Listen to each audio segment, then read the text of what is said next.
Okay, guys, we are going to start unpacking Chapter 24, Section 3, which is talking about World War One back at home. What's going on in America during World War One? We talked about what was happening in Europe, all the battles. Finally, America has joined the war, and what's happening back here. So, hold on a second. Okay, so one thing we see back in the United States is the U.S. government is asking for war bonds. And basically what this is the citizens are loaning the government money. So what the U.S. would do is the government would sell these war bonds to people, and they would basically get money, all this money here, and all this money here. And once the government gets money, they can use that to pay soldiers. They can use that to, manufacture bullets. Anything they need for the war effort can come from that war bond money. Well, what do the citizens get back in return? Well, what people get back in return is they get interest on their money. Okay, the interest rate would be set so that, for example, let's just say someone bought $100 worth of war bonds. They would give $100 to the government, and in 5 years, let's just say, the government would give them back $150. So that would be the bond. The idea would be it would be an investment. You're helping the country, and also you're going to get interest on your money. So that's the way war bonds worked. And again, there was a lot of propaganda for people to buy war bonds. We should have looked at this in class already. So that's what war bonds were. Here are people, again, buying a share of victory, as it says, right? Buying war bonds, doing their part. Other ways that Americans were getting involved in the war effort were building victory gardens. These were gardens that people built at their home. Instead of having grass, it was, get a shovel and till the dirt and grow crops. And the idea is that if you're growing crops at home, you're not buying them at a grocery store or a supermarket. And the less food that's being purchased at a market, right, the more food that we can send over to the soldiers in Europe. And in fact, by doing this, you're going to help keep the soldiers strong and help get victory, right? That's why they were called victory gardens. Also, some more efforts at home is that children in school during World War I, believe it or not, actually helped to roll bandages to send out to the troops. There were lots of recycling drives and tin cans and recycling goods, and also women back home. On their spare time, they were asked to, while they're at home, maybe listening to the radio, to sew socks, to sew sweaters, hospital gowns, anything. Everyone's got to do their share. That's the idea. Rationing, no wheat on Mondays and Wednesdays, no meat on Tuesdays, no more driving around just for fun, right? You're really going to be conserving our resources, and the idea is do with less so they'll have enough. So all those resources we're saving, right, we can ration those and send them overseas and give them to our troops.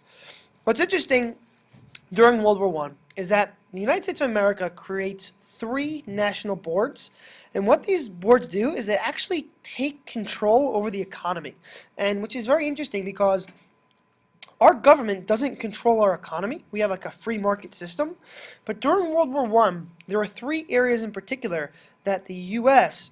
took control of, and the government actually controlled it. One was the War Industries Board. A second one was called the National War Labor Board. And the third was a Committee on Public Information. So before we even dissect these 3, if you look at the first one, the War Industries Board, the 2 words you see there is war, and you see the word industries. So obviously this has something to do with industry, with war, like war materials, weapons, bullets, manufacturing stuff. The second one you see is the National War Labor Board. Okay, labor. Workers, labor unions, right? So we're going to talk about that. And the third one is the Committee on Public Information. So what kind of public information? We talked about propaganda, posters, movies, songs, all kinds of interesting stuff. So essentially we need to make sure that we're controlling the economy and that we have these national boards enables that we have enough supplies to win the war, that we have enough support to win the war, and that the government's making sure we're in control here. So let's take a first look at that first one, the War Industries Board. Okay, the United States War Industries Board basically was in charge of manufacturing war materials. The U.S. government actually built factories. Okay, it's not like a private company. This was the government building ammunition factories. The government is now going to manage production of factories. Again, here are some pictures of things like what we had to get built, right? Planes and tanks and all the ammunition. So the U.S. government is going to oversee all of this stuff. That's called the War Industries Board. The second one is the National War Labor Board. And this is going to settle conflicts. I love this picture here. You've got the worker, the guy with the glove, right? You've got the business owner. And then here you have Uncle Sam, right? And the idea here is that the government's going to make sure that workers and factory owners are on the same page. And if there's any conflicts, if there's any problems, the government's going to fix that. And there's absolutely no strikes allowed. And then why would the government not allow strikes during World War I? The idea is if people are not working in factories and they're on strike, those goods aren't being made, and that's a problem, right? We need these materials to win the war. So the idea is that the government's going to step in. Here's Uncle Sam again. Government's going to step in. If there's a strike, guess what? No striking during World War I. It's not allowed, okay? So we're going to figure out this problem. So that's kind of interesting. And lastly, the Committee on Public Information. This one's kind of interesting, right? Public information. This committee creates all those propaganda posters we've looked at. They're trying to influence people, right? The pamphlets, the movies, the songs, all that stuff. So this is the third one that was created. We talked a little bit about this in class. The Espionage Act of 1917. In the United States of America, during World War I, this new law, right, this act of Congress, was passed, and basically, in a nutshell, it made it illegal to criticize World War I. And these posters do a great job, right? Uncle Sam here is saying, quiet, know your place and shut your face. Kind of interesting. And this other one, patriotism means no questions, and the flag is kind of covering their mouth. So the idea is that, just don't criticize the war. We're going to be all in this thing together. We need everyone's support to win. And in fact, if you criticize the war, you can either get a fine or thrown in jail for several years. Well, this individual, James Schenck was his name, decided to hand out some anti-war pamphlets. And for handing out these anti-war pamphlets, he was actually arrested for violating, this Espionage Act. He was thrown in jail. And he sued the government saying, you can't arrest me for this. I have the freedom of speech. Okay, I can say this. I have the right to say I don't like World War I. I have the right to say we shouldn't be drafting people into battle. This is the United States of America. I shouldn't have to fight. So this issue went all the way up to the U.S. Supreme Court. Here it is right here. And the Supreme Court case was called Schenck versus the U.S. So the Supreme Court had to look at the Constitution, had to look at our Bill of Rights, had to look at this Espionage Act, and had to say, is this all constitutional? And that's called judicial review. This is a term you probably heard of last year, judicial review. Basically, is this constitutional? Is this allowed? So, lo and behold, what we see is this. We see the decision is yes or no, right? Can we limit free speech? What does free speech mean? Is free really free? And the ruling in the Schenck versus the United States came down to this phrase. It came down to this idea of a clear and present danger. Okay? The Supreme Court ruled against Schenck. Okay? Can we limit free speech? Yes. Burn. Free speech can be limited. Okay?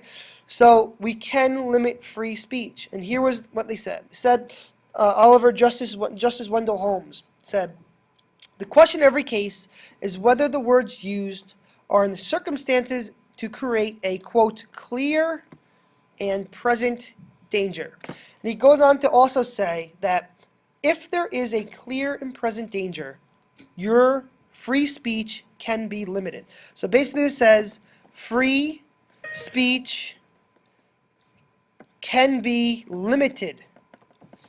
And he goes on to say, Oliver Wendell Holmes said, you can't shout fire in a building and claim it's your freedom of speech, because by shouting fire in a building when there is no fire, you're actually creating a danger to the people around you. There could be a stampede that happens, or people jump out of the building for no reason and get hurt.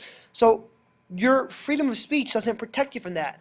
Likewise, if you were to be over here and yell, shark in the water, run, it could cause an issue with people trying to run out of the water, and it creates a danger to the people there. Likewise, if you're on an airplane and someone yells, bomb, okay, that could create a clear and present danger. So although those are all freedoms of speech, this Supreme Court case says that, in fact, especially during times of war, speech can be limited. Okay? They did not agree with Schenck. They said, nope, you are wrong. We have the right to throw you in jail because you are creating a clear and present danger to society. Very interesting.